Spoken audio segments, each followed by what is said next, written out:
ప్రభువైన యేసుక్రీస్తు వారి నామంలో మీ అందరికీ నా హృదయపూర్వకమైన వందనాలు తెలియచేస్తున్నాను. ఈ రీతిగా మరొకసారి మీ మధ్యలోనికి రావడానికి ప్రభు నాకు ఎంతగానో కృప చూపించాడు. అందుని బట్టి నేను ప్రభుని స్తుతిస్తున్నాను. మనం ముందుగా ప్రకటించుకున్నట్లు క్రీస్తు శాస్త్రము అనే ముఖ్య అంశంలో నుండి మనం అనేక విషయాలను ధ్యానం చేస్తూ వస్తున్నాం.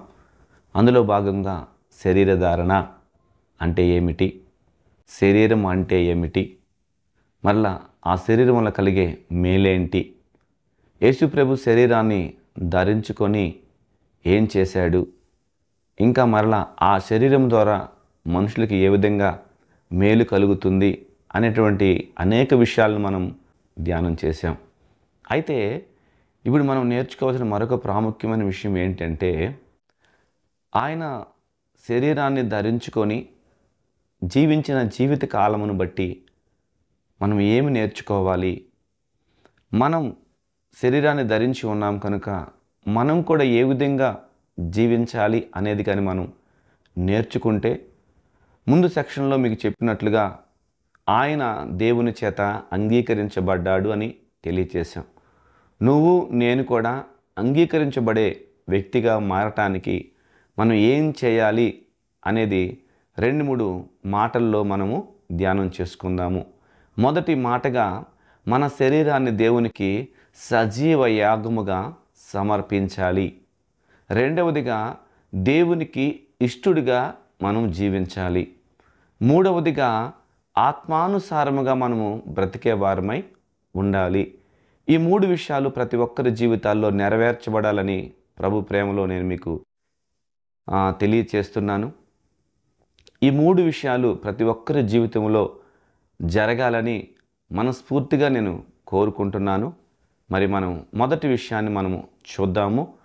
రోమాపత్రిక 12వ అధ్యాయము 1వ వచనాన్ని కానీ మనం చూడగలిగితే అక్కడ ఏమైనా రాయబడి ఉందంటే, కాబట్టి సహోదరులారా, పరిశుద్ధమును దేవునికి అనుకూలమునైన సజీవ యాగముగా మీ శరీరములను ఆయనకు సమర్పించుకొనుడని దేవుని వాత్సల్యమును బట్టి మిమ్మల్ని బ్రతిమలాడుకొనుచున్నాను.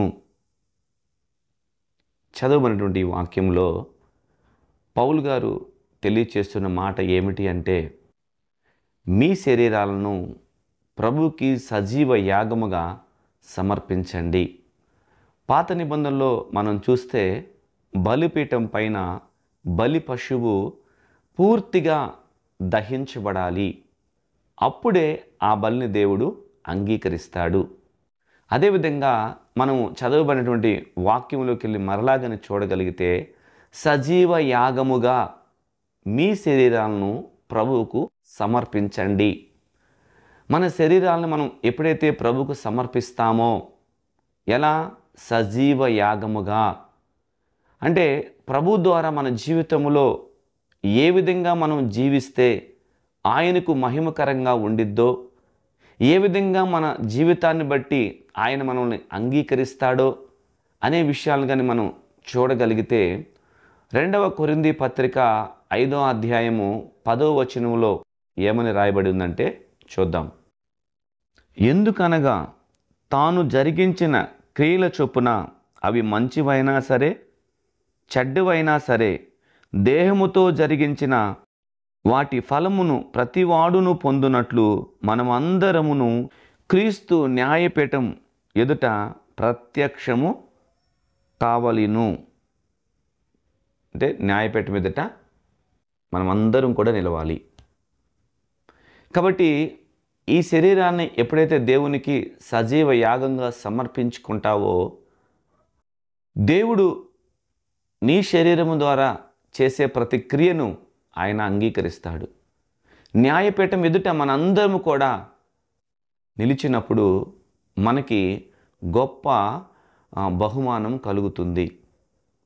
కాబట్టి బ్రతికున్న మనము సజీవ యాగముగా మన శరీరాన్ని ప్రభువుకు అప్పగించుకున్నప్పుడు, ముందు సెక్షన్లో మనం చెప్పుకున్నట్లు, ఏ పాపము మరలా నీ జీవితంలో ఏలుబడి చేయనీయకుండా, ఏది దేవునికి విరోధమైనది నీ శరీరంలో నడిపించబడకుండా ఉండాలి అనంటే మన శరీరాన్ని ప్రభువుకు సమర్పించిన వారమై ఉండాలని ఈ వాక్యములో నుండి మనము తెలుసుకోగలుగుతాం.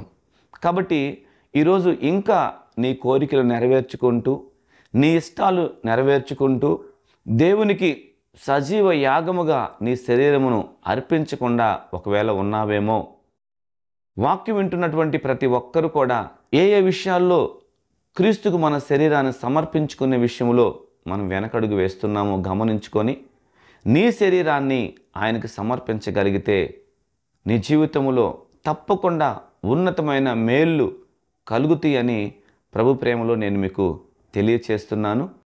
అదేవిధంగా మరొక విషయాన్ని కూడా మనము చూద్దాము. మనము ఆయనకి ఇష్టమైనటువంటి వారుగా జీవించాలి అని మనం తెలుసుకోవాలి. ఈ మాటను కూడా మనం వాక్యంలోకి వెళ్ళి చూద్దాము. కొరింథీయులకు రాసినటువంటి 2వ పత్రిక 5వ అధ్యాయములో 5, 6, 7 3 వచనాలు కూడా నేను చదువుతున్నాను. మీరు అందరూ కూడా గమనించండి. దీని నిమిత్తం మనలను సిద్ధపరిచిన వాడు దేవుడే, మరియు ఆయన తన ఆత్మను సంచకరువును మనకు అనుగ్రహించి ఉన్నాడు.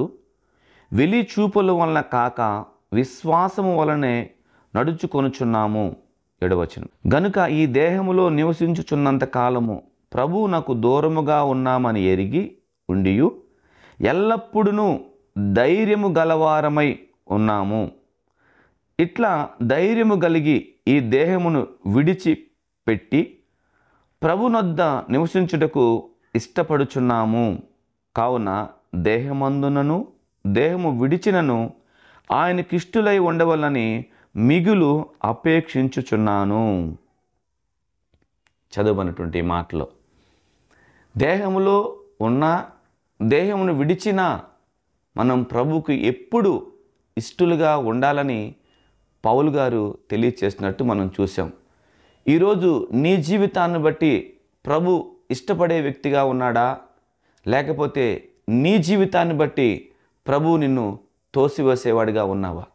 మన శరీరాన్ని ప్రభుకు ఇష్టంగా మనం మార్చుకోగలిగితే మనల్ని బట్టి ప్రభునామము ఘనపరచబడుతుంది. మనం గమనించినట్లయితే యేసు ప్రభు సశరీరుడిగా భూమి మీద సంచరిస్తున్న దినాల్లో ఆయన యోర్దాన్ నదిలో బాప్తిస్మిచ్చే యోహాను చేత బాప్తిస్మం పొందినప్పుడు ఆకాశం తెరవబడి ఆత్మ పావురం వలె ఆయనపై వచ్చి రావటం, ఆ సమయంలో ఈయన నా ప్రియ కుమారుడు, ఈయన యందు నేను ఆనందించుచున్నానని ఒక స్వరం అక్కడ ఉన్న వారందరూ కూడా విన్నారని బైబిల్లో మనం చదువుతాం. కాబట్టి వాక్యం వింటున్న మనం కూడా అలాంటి సాక్ష్యాన్ని సంపాదించుకోవాలి.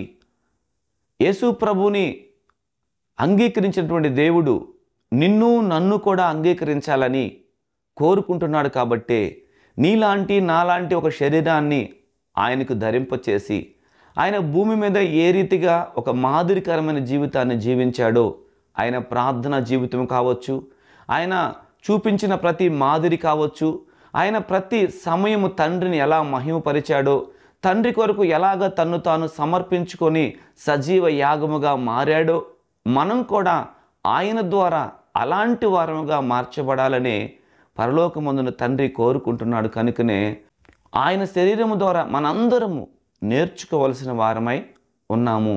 భూమి మీద ఆయన సంచరించుతున్న దినాల్లో నాలో పాపముందని మీలో ఎవరు స్థాపింపగలరు?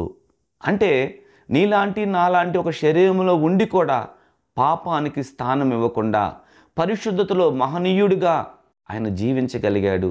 ఉందా మనకు అలాంటి ఒక మాదిరి?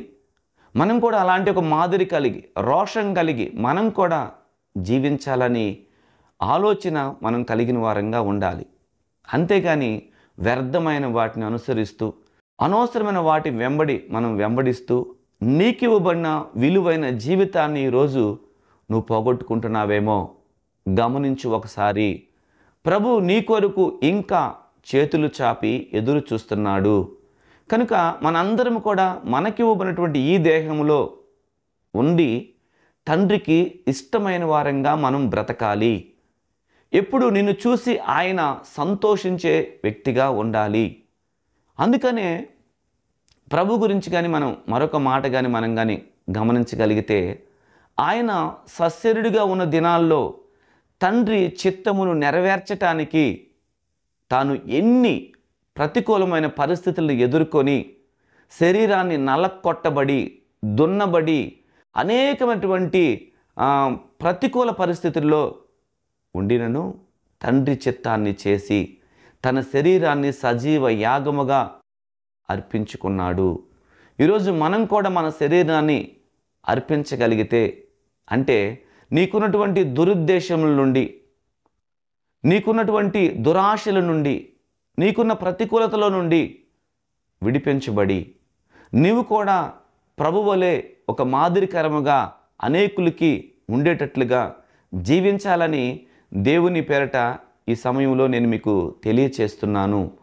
కాబట్టి మనందరం కూడా యేసు ప్రభు శరీరధారిగా ఉన్న దినాల్లో ఆయన ప్రార్థనలు, యాచనలు, విజ్ఞాపనలు చేస్తూ మరణము నుండి తప్పించగలవాని యందు భయభక్తులు కలిగి ఉన్నాడు. కాబట్టే కిందన్నాడు, ఆయన దేవుని కుమారుడై ఉండి కూడా తాను విధేయతను నేర్చుకున్నాడు.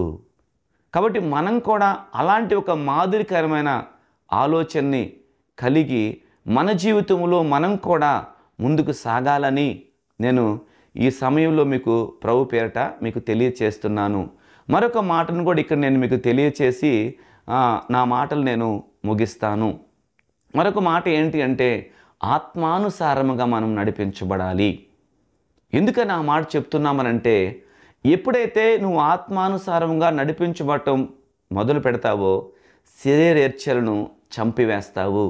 శరీర సంబంధమైన జీవితాన్ని జీవించటం కాదు, కానీ ఆత్మానుసారమైన మనసు కలిగి మనం ఎప్పుడైతే ప్రభువు కొరకు జీవించగలుగుతామో నిన్ను బట్టి ప్రభు ఆనందిస్తాడు, నిన్ను బట్టి ప్రభు మహిమపరచబడతాడు.